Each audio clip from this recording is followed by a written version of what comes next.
And today we are talking about reclaiming ancestral wisdom for future building. I'm so glad it brings you joy too, Susan. Oh, Lisa said good morning, sunshine. I like that. Sunshine makes me happy. We have a cat that's trying to join us. I don't know. I think it's Rascal. All right. What are our 3 points of the day, right? Because we do 3 points with every micro lesson. So our three today are going to be one, ancestral knowledge offers sustainable solutions, right? I think that that's very real because, again, we're all indigenous to somewhere and we have all faced,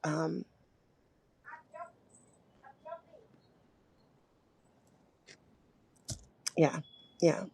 For those of you new here, Tiffany has called my show now Coffee Cats and Des. And it's because I have 5 cats and I usually have coffee.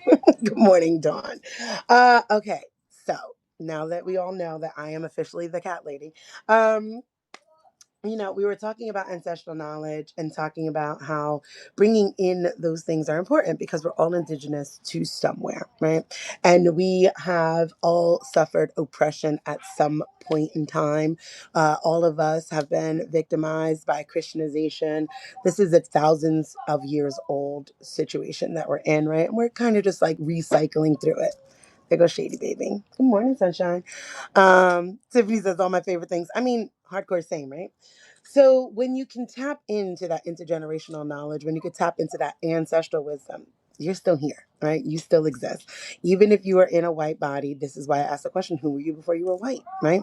Before supremacy culture, forced assimilation, before you chose assimilation, before all of those things, you were something. You had an indigenous culture, you had land, you had a place to belong to, and ancestral wisdom to carry forth. And I want you guys to touch that, right? Because that's going to help us build liberated futures, right? That's what future building is for. Can I help you with what?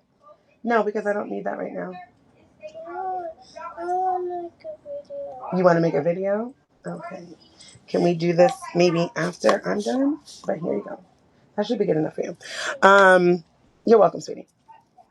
Two, honoring the past while embracing innovation. There's something beautiful in recognizing that people have gifted us, right? This ancestral wisdom, ideas, innovation, and how do we take that and make it something new, something that's going to benefit the future generations? I often say that this work is about 7 generations back and 7 generations forward. You will see some change now, but the work that we're doing now is going to benefit the generations ahead. And that's got to be okay, right? We got to say we're doing the work and that's go okay. Three. Wait, where are we at? Three. Reconnecting with cultural practices strengthens community. Firmly believe this, right? What was I watching? Oh, I was watching a movie the other day because I enjoy doing that on the weekends. And since we're off this week for school, it's our spring break, we're just kind of like lounging about, watching movies. We rarely turn on the TV. And I was sitting down and what was the name of the movie? I cannot remember it, but it was on Netflix and it was good. Before I get off, I'll try to turn on my TV and see my Netflix history. It was so good. But they were having an Indian wedding and it went over the course of 30 days. And I was like, it is so beautiful, their tradition, right? Like carrying it over for generations, for generations. And I wanted to share it with you guys because there was that point of that intergenerational joy, right? Like the youth, the elders, the people of the right now were all participating, right? Nobody was aged out of something. Nobody was too young to be doing something. Nobody was like, children need to be seen, not heard, sort of thing. Everyone was participating in this joy, in this ancestral tradition that they've been doing for as long as, I'm aware. So it was just something that was so beautiful. And I think that that is very key, is to reconnect to those cultural practices because, again, supremacy culture disconnects us from self, from community, and from land. And so when we've forgotten those practices, what happens, and you see this very often with white body people, is there's appropriation, right? We're going to take from here, we're going to take from there, we're going to do this. Oh no, we discovered that. You have discovered nothing. Nada. I don't understand how you've discovered everything and nothing at the same time, but that is something to be unpacked, right? Or what's very interesting is you still have not discovered your own ancestral practices, right? What do Polish people do? What do German people do? What do Irish people do? What is happening where your people were from? What could you bring forward in your current life that your ancestors practice? And how would that shift things for you in the way that you relate to others in community? And how could you invite people into community when you have your own practices? I think that that's something that needs to really be thought about. Let's see. Taylor says, learning, seeing past the harm and cringe of my older relations, joy measured by productivity for indigenous wisdom is a real lesson for me. Yeah. Excuse me. Excuse me. Okay, thank you. I'm on live. She's being rude about me. Okay, he doesn't know how to do it. I will help. Thank you for asking him. She's being rude about it. Okay. You could be upset about that, but maybe now wasn't the time to do it. Give me the phone. Sorry, guys, because the tiny humans are home. I did say I was going to be in the cottage today. But due to the fact that I got up so late, I did not get a chance to go to the cottage. It doesn't seem to extend past that point. So here you go. Is that good? Okay, there you go. She's making a video. Morgan is going to be the next YouTube star. So now that we have our 3 points, let's get into those talking points, right? And yeah, I agree, Taylor, is that when you're really looking at it, there's a healing point to it, right? Like when you're like, okay, you know what? They've done that, but they've also had their own experiences and why it's happening and all of those sorts of things. When you start humanizing people, no matter who they are, when you humanize them for their experiences and not judge them by the worst parts of them, we get to see the full breadth of humanity, right? Yeah, I mean, our ancestors were harmful to themselves, to others, to you. Why? What experience? I had written an article about like that generational thing, right? Thinking about what people have gone through when you're talking about, and I only went to the silent generation, but when you're talking about the silent generation who raised the boomers, who raised the Gen X, which I am, and then so on and so forth, you could really look at the world's traumas and see what, like we're all children of our era sort of thing. And you could see like with the silent generation, there was not war nowhere, right? There was nowhere that war was not touching the silent generation. There was nowhere that they were not fleeing, looking for safety from some sort of violence from colonization. So when you think about that and they come to new lands and they don't speak the dominant language, um, you know, just loss of life, children, home, practices, I could see why they became so introverted, why they turned inward and was like, we're not going to talk about any of that, right? It's what does it do? What does it matter? But no, we can't go back, right? There's no returning to that. So what? We have a new life now. Shut up and just, nose down to the grindstone and let's make it work. You're talking about people that were suffering abject poverty most, right? Because there is this weird fantasy that seems to happen inside of those hierarchies of whiteness. Most white people are not, from the waspy white culture. And most of them are turfs. Serfs. I said serfs. Most of them are serfs, peasantry, indentured servants, and come from that. And that trauma carries through the generational lines. So I think that it's beautiful that you were able to offer them that level of humanity. And thank you for that. All right, so now let's jump into our points. But before we do that, let me check in on Morgan because I can hear that she sounds like she's struggling. Shady, are you good? You got it figured out? Okay, thank you. Never mind. She got it sorted. Well, I'm gonna grab me a sip of water.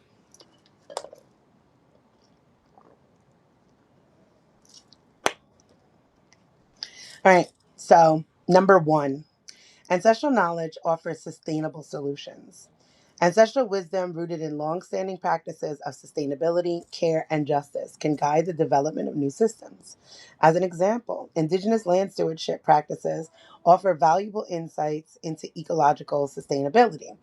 I recall the first time that I really realized like the difference of native plants and then plants that have just been brought in, but how deeply they root in to the ground because they're from here or what have you, and how that actually helps like lack of flooding and that sort of thing. And I was like, I'm not terribly versed in it, but I was like, that is so brilliant, right? Like there is, God, I was supposed to put a visual in there.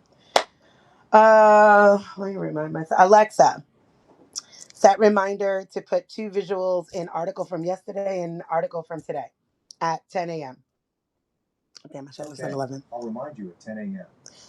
Laura says, my grandfather said dirt floors in Italy. Yeah, and there's dirt floors in South Georgia right now, right? So it's like it's not so far removed, right? And when we could actually see that and offer them grace, is I actually ask that we task each other to offer another grace. Very specifically, I ask white women to offer white men the same grace Black women have offered you on your learning journey, on your unpacking in community, because when we can extend that grace, we allow humanity to sit and be like witnessed and seen and heard and all of those things.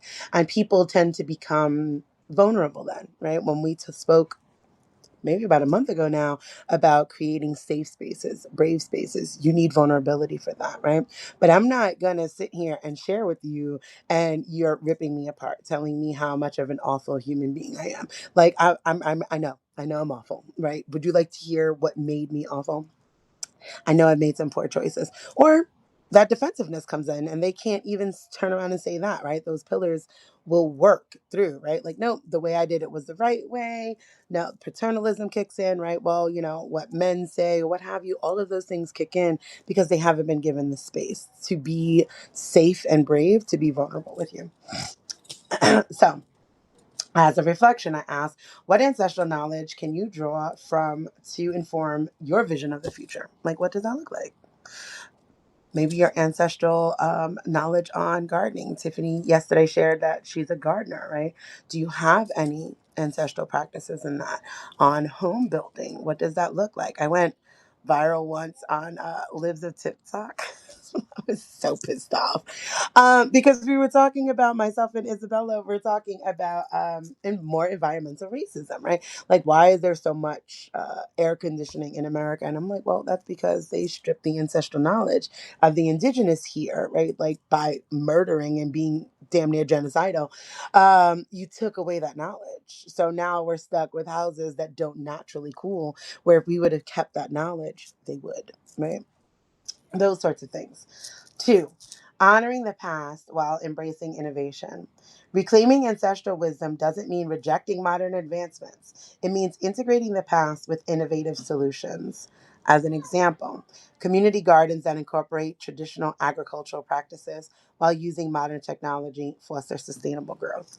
I find this to be so necessary. When I had a community on Mighty Networks, there was someone, I'm terrible with names, but there was a person in that group that this was solely their thing, right? That they dealt with like indigenous plants and agriculture and how to bring that stuff back to this land and this area, and environmental racism. And I was fascinated by this because I wasn't aware. Like, I did not know these things. Again, we're not going to berate people for not knowing what they don't know. I did not know that they sterilize trees, right? Like, because why would I know that? I've just always grown up with trees not bearing fruit unless it was intentional, right? Like you went to an apple orchard or you went to somebody's property and they had it. So learning those things from her was like, wow, that's amazing. Now I know. Now I semi advocate in some sort of way, or at least bring awareness to those sorts of things. But when you're talking about that, like in regard to the sterilized plants, I shared the other day about gorilla grafters. So they took this indigenous knowledge, right, of having fruit bearing trees, and they graft fruit bearing trees to non fruit bearing ones until they turn back to fruit bearing ones. And they do this in public property in areas. And I think I love that. I love malicious non-compliance, right? Like I love, well, malicious compliance in some sort of way, because it's not necessarily illegal, but you know that that's not what they actually want. So I thought that that was brilliant, right? And so when you kind of take that, that is bringing that ancient or ancestral knowledge and bringing it forward in these innovative new ways, right? Again, we have lawns. Why? Turn them into food spaces. Tiffany says, I didn't know that about sterilizing trees until you said it the other day. Correct. That's what I'm saying, is that The colonization is so deep and so intertwined. It's why anti-racism just wasn't enough for me. I'm like, that is just but one branch of a very deeply rooted tree. And we can limb the tree all day long. My goal is to dig up that root system, right? Because it's making all of the other trees sick. And when we think about colonization, we need to think about all of the things that it disconnects, right? People, community, and land, because we quite literally colonize the land simply by existing in the way that supremacy culture demands, right? Your small act of bringing ancestral wisdom forward could quite literally be starting a food system in your front yard, right? They get on me all the time. I get citations all the time because they don't like that I park my car there. So I was like, okay, I found, what am I going to do? Right? It has to be impervious or some shit like that. It's because things could go into the groundwater and all that. And I'm like, cool, cool, cool, cool, cool. So I found, what is the most, ecological way to have an impervious surface to park cars? Welcome to my malicious compliance. So I called Chip Drop, right? A lot of these things exist. Google it if you need to. And basically, where they take down trees, they mulch them. They came and dumped an entire tree in my front yard and I spread it out. So now I have this really beautiful area where I can plant, right? And park my cars. So it's like, those are those sorts of things. Like, find whatever you used to know because you know it inside. Find what your people used to know and find new innovative ways to do something that looks different, that feels different. Every single plant that's in my front yard is edible, right? So it's like, if you need to get something, grab it. I'm going to do watermelons, like I said the other day, going down that way. And I'm thinking about strawberry fields. And I keep singing the song Strawberry Fields Forever in my head. And I'm thinking about like a little area just for strawberries. I want food that my children eat. And I don't want to keep paying $7 for strawberries, which they finish the day that it gets here, right? Like, what are some strawberries right now? Because I do Instacart, and I put them down. They're gone by this evening. $7. Like, when you start doing $7 3, 4 times a week, that's an absurd amount of money when I could buy, plants for 25 and have them all season. And then not only that, other people can, right? My neighbor has kids. Other people want to eat. Maybe I make smoothies, all other sorts of things. I'm going to spend $25 on a blueberry bush. Also, let me give you guys another tip. EBT. You can buy plants with EBT on Amazon, in Walmart, at, I share this every single year at, what are those things? Farmers markets. And if you go to the farmers market, Snap has a 2 for 1 something or another like that. Anyway, you could do that, and I'll put that information in this article as well, because that's super important while we're in this time of planting. There are so many ways to bring in ancestral wisdom and be more innovative with it. Laura says, I'm going to plant 2 this year, hopefully. I hope you do, because I just can't keep up with it, right? And the more we are doing this, right? So, like, here's another way of bringing some older ways into now. Maybe I do lettuce, and my neighbor does the strawberries, right? And then, like, I could go and knock on my neighbor's door and be like, hey, friend. So here's what I'm thinking about. Can we make something that's just so we can eat in on this block? Right? Hey, I'm going to do all the collards. So, we're all going to eat collards come November. I'm going to ensure that we have enough. Can you handle X, Y, and Z? And you wind up with this community garden, you know, that's not necessarily off property, but it brings in your neighbors and you guys are having a food share, which I think is amazing. Okay. The cat was trying to come in and then did not come in. So, anywho, 3. Here we go. Reconnecting with cultural practices strengthens communities, right? Anissa says, I just busted up my black pots to plant and spotted plant. Oh, hey, come over here, Anissa. Bring me some of those. And we're going to be doing that this week, Anissa. So come over. I'm going to do sunflowers. Erin loves sunflowers as just in general. And I would like to know how to make like sunflower seed oil. You seem to know that. Anissa's a chef and my friend. So I'm tapping into my own resources, folks. Carolyn says, I ate my first peaches off my tree last summer and my aunt taught me how to bottle them. I didn't even know peaches would grow here. That is beautiful. And that's some intergenerational joy right there being shared, right? I want to do some more canning. I want to really understand the process more. Tiffany says, our neighbors who sadly have moved, we used to share produce between our gardens all the time. Yeah, it's something beautiful. Oh, Nisa, give me hearts. Hearts to you. Yeah, I love that. My neighbor who was also moved, she didn't have a garden, but I had so much. It was absurd, right? Like it just, because it does. It keeps producing. It keeps producing. So I'd be like, please take it because it's going to rot on the vine. Like, come and get some. That's something that just should happen. So I think that, yeah, I love that idea. I love the idea of sharing produce like that. So 3, reconnecting with cultural practices strengthens communities. Where are you going? You're not going to go outside. You want to? No. No, no, no, no, no. I'm not letting you out. Mm-mm. Yeah, I know. I know. Okay. Okay, baby. You can sit here. You want to sit here and say hi to everybody? Um, I said revitalizing ancestral traditions with communities fosters resilience, identity, and collective strength. As an example, language revitalization programs help Indigenous communities reconnect with their cultural roots while fostering intergenerational healing. I realized growing up in New York City, thank you, she is pretty. And growing up in New York City, how many people lost their language, and it's so sad. Like even in my own family, my eldest, my father-in-law then spoke predominantly Spanish, and even though that's a colonized language, it's still the language. It's still the language. It is what it is, and she didn't, right? And that disconnect happened. So when we lose our native tongues, we lose a part of who we are. We lose a way of communicating with our people, right? That came before us, where that was their predominant language. And even if, okay, some people are bilingual, trilingual, and multilingual, there's nothing like your language, right? Like I could talk to you in Spanish, let's say, but English is my first language, whether it's a colonized language or not. It is mine, and it is what I could best express myself in. So that loss is another disconnect, right? Like colonization is intended for that level of disconnect, right? Like it's psychological warfare. It's not simply taking away people's rights or making someone feel less than or enacting laws that make people actually less than. It is quite literally psychological warfare. It is a complete and utter disconnect from oneself.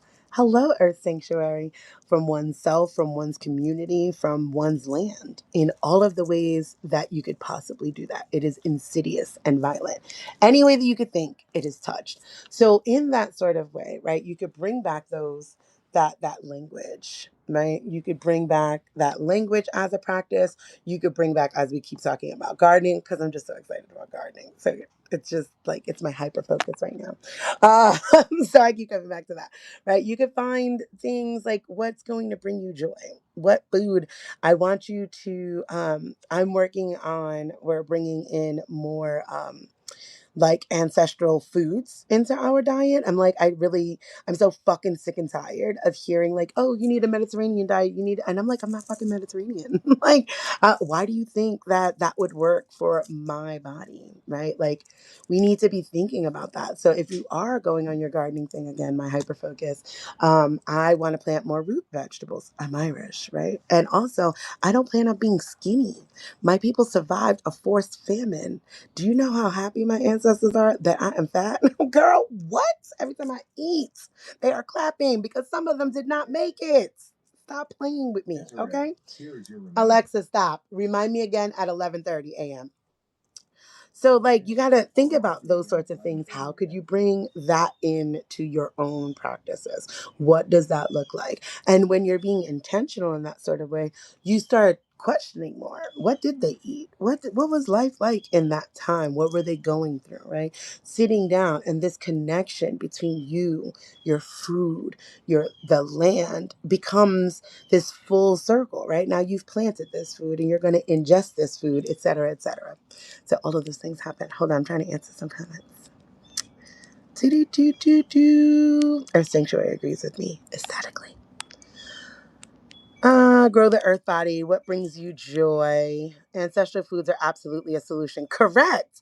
I cannot believe we are so sick with this American diet because it is processed and it's not real, right? Like that, it's not real and it's not conditioned for each one of our groups of people, right? Like, love that. If you're a vegan, you should do that, rock that out. Not every single group of people were vegans or vegetarians. Some were meat eaters. There are ways to consume things in an ethical way, right? To be halal, even. There's just so many ways. And even when we think that there's only one right way, I want you guys to remember that that is 100% supremacy culture.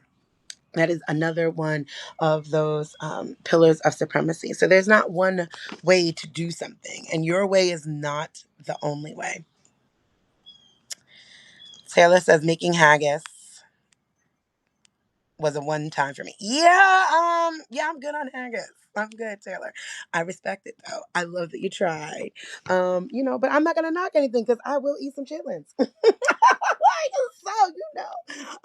We all got our thing. I tried haggis. It's definitely not for me, but I do love a good black pudding, right? Which is blood pudding. And I've always loved it. Here's the crazy thing is growing up in New York City, there's, well, very much like growing up in the Bronx is like living in Puerto Rico. Tons of Dominicans, tons of Puerto Ricans over there. And they have a sausage called morcilla. And morcilla is a blood sausage. And I always loved it. It was like, this is so damn good. And a lot of Puerto Ricans and Dominicans was like, I don't fuck with that. I don't do it. I don't like it. And then as I was looking into more ancestral foods and stuff, I realized like now I order mine, right? Black pudding, Irish. It's part of the Irish breakfast. When I moved to England, I don't know, 20 years ago now, I wound up having like a proper fry up, like a traditional English breakfast. And then I had like a traditional Irish breakfast, and black pudding was blood sausage. And I was like, it makes so much sense. Like your body knows. That's what I'm saying is that you know this already. Like it makes so much sense that I love that. And I could literally just like eat that every single day. I love it. I can have like black pudding with like eggs every day with no problems, no indigestion, no issues. Our sanctuary says this is so important. The source origin points of the gut microbiome. You sound like you know a lot more about this than I do, and so I welcome your input. It's just what I'm like. It makes sense to me, but I don't know enough to have that level of a conversation. Yes, native tribes especially had a plethora of hunting methods that maintained ecological balance and respect for the beings who give their lives for us. I am here. We are here. I love you, Earth Sanctuary. Thank you. Thank you. Oh, you brought me so much joy right now. Thank you for that. I appreciate that. And yeah, right? Like that, like there was a way we have to learn how to coexist, right? What the idea of decolonization, yet another idea, because it's not just one, is the coexisting, right? Like it is okay. It is the American westernized industrialization of Earth, the colonization of Earth. Yes, globally, of Earth that has made our level of consumption a problem, right? There is a way to coexist healthily in our community building. I realize that I'm over time and I was just enjoying myself so much this morning. So I apologize for that. I'm going to wrap it up. But yes, I think that we need to be focused more on reconnecting with our cultural practices for that community stuff. I think it's just beautiful. If you've ever gone to anything that's rooted in something cultural, not just like to piss about and do some Americanized thing, but any sort of cultural festival, right? Here in Atlanta, I enjoy the Malcolm X Festival. Um, it's very militantly black, like right, because there's different sorts of black people and black Americans, but it's very much rooted in the culture of liberation and freedom. And there's just so many things that are happening there. It's very Afrocentric, right? And I think that that's beautiful. Same thing with like House in a Park. That's something that's a cultural reconnection in a different sort of way, because there are going to be things that just cannot be touched anymore. That a lot of ancestral stuff is gone. But I really want for you guys to seek it as much as you possibly can for that reconnection journey. So now listen, let me wrap up our day 70. Reclaiming ancestral wisdom for future building, because we're at time and I try to respect people's time boundaries. One, ancestral knowledge offers sustainable solutions. Two, honoring the past while embracing innovation for the now. Three, reconnecting with cultural practices strengthens communities. And tomorrow we will be discussing redesigning leadership structures for equity. We have talked about these things. We have touched on them. If they sound familiar, it's supposed to. It's supposed to. It's supposed to. Our brains love to learn in layers like that. It becomes a, it's a joy. It's a spark. Ooh, I know this. And then it goes deeper and deeper and becomes embodied. So it is not that we are necessarily being repetitive. It is that we are learning it in different ways and aspects and implementing it, because this work needs to become embodied. Okay? So listen here. Tiffany says, I'm really appreciating all of the lessons of ancestral wisdom. This is hard for me. I need to dig deeper. It can be very uncomfortable, very specifically for white-bodied people, because, well, you've been told how shitty you are. It's just, right? Like, you've been told how awful you've been to the land, to Black people, to Indigenous people, to everybody globally. So the idea of touching something before you, right? It's very much why white people want to be new every generation. And I'm like, oh, friend, you're not. You're not new every generation, and that's okay. You're gonna have to do the work anyway, right? You're gonna have to dig in deep. It can be yes and, it can be both or, it can be all of these things, and multiple truths exist in the same place. Yes, white body people have been 100% leveraged for violence globally. That's can't dispute that. That absolutely is it. And unfortunately, there's no way to suss out who's safe and who is not, right? That is what it is. It's very similar to the, it's all men until it's no men. If you believe that patriarchy is a violent system to women and femmes, then you have to understand that whiteness is a violent system to non-white people. It could be as simple as that. But then when you're doing this work, when you're sitting here with me or anyone that's doing this sort of liberation and healing work, I want you to turn around and say that, one, you're touching ancestral stuff, right? The white body people that were something before they became white, right? Becoming white in and of itself is an active violence, right? It is a violence of colonization. If you are white today in 2025 and you do not have any information about your ancestral practices, where you're from or whatever, you have been fully and completely and utterly colonized, right? There is no fighting back. If you are saying get over it, it's been so long ago, you have that job. Colonization has done its job, right? When you see people still fighting to touch their humanity, to touch their ancestral wisdom, it's because they have not given in to colonization. Like, no, I will not. I will not. I will not. And I will continue to fight. And what I'm asking for you to do is get back to that fight, right? Remember those people that did not want to become white. That was not their desire. I'm sure some did, right? But again, when we're talking about it, then you have to sit down. It's your job as a white-bodied person to sit down and ask yourself, why did they want to become white? Why did they become white? What were the situations? What was going on? Because when you unpack that, when you unravel that, you come into alignment as co-creators of a new world, right? Of new earth, because you recognize, damn, this happened to my people already. And I don't want to continue for it to happen to me and my people. And I damn sure don't want to continue to be leveraged against other humans. So it is difficult. So take your time with it, breathe deep, ground yourself, because it's, again, a lot of grief and a ton of trauma to unpack and unravel all of the harm that was caused to you by other white people to become white, and the harm that you've caused to other people simply by existing. There's a weight to being an oppressor as well that needs to be sat with, and we will be covering what that looks like and what that feels like. So one, I want to congratulate you for moving through very hard things, because it's not easy. Oh, Tiff said, I'm the black sheep and not proud of my ancestry. But like you said, I need to dig deeper. Yeah, because there's always something to be proud of inside of someone's inside your ancestry, right? There's some awful things that have happened, inhumane things that have happened, but that's not your entire ancestral lineage. That can't be the sum total of who you are, right? That is not my desire here. Okay, I am not going to pull any punches. I'm not going to bullshit. I'm not going to sugarcoat it. I'm not going to hold hands and be like, no, no, I'm not doing that either.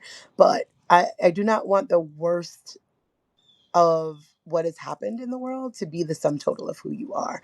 I definitely offer you to dig deeper, because it's an and or, yes, and both, multiple truths sort of thing, like I said.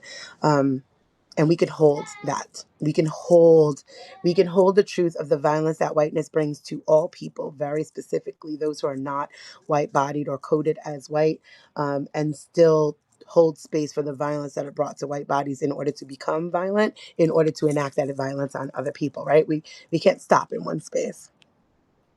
Carolyn says yes. If that's the sum total, then that's just more violence, right? And that's not. That's. I hope that that's never a message that I am like, no, that's it. You're trash, and that's it. I don't like it. I don't like it. It's not uh, my approach to it. That's not healing work for me. So, oh, you're so welcome. Tiffany said, thank you for your words. All right. I'm overtime. It is 10:12. I am thankful for you guys and your grace as always. Thankful that you spend some time with me in the morning. And along with today's replay, I will put out yesterday's. I did not have anything left in me to write anything. I just laid about and hydrated. So thank you for that grace and understanding. So you will receive yesterday's and today's replay. And again, thank you. Tomorrow we shall be back doing this work of decolonization, whole self healing. I love you guys. I mean it. And thank you for being here. Bye.